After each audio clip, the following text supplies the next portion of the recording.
Hello! Today we are working with beads as our medium of choice. And for starters, I've laid out my bin of beads, a template, as well as some wax paper.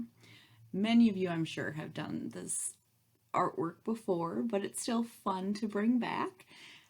We are using a circle template because of the design that I chose. Now mine is a bit more intricate, which you'll see towards the end of the video. But we start off with just adding some beads. When you do this, you want to make sure that all the beads are touching. This was just me starting to fill stuff in.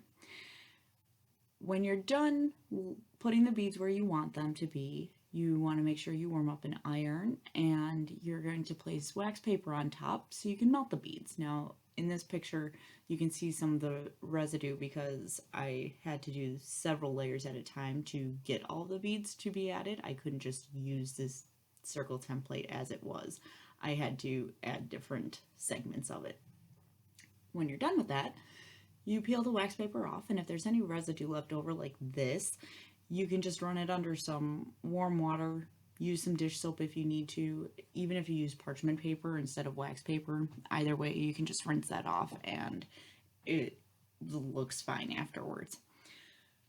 To flip the image around, we get this. And the whole reason I did circles was because our logo, for those who don't know, was entirely designed around circles because we want our dancers to be well-rounded. And this I just thought was a fun artwork piece to be doing this week. So I hope you guys get creative and have some fun, and I will see you tomorrow.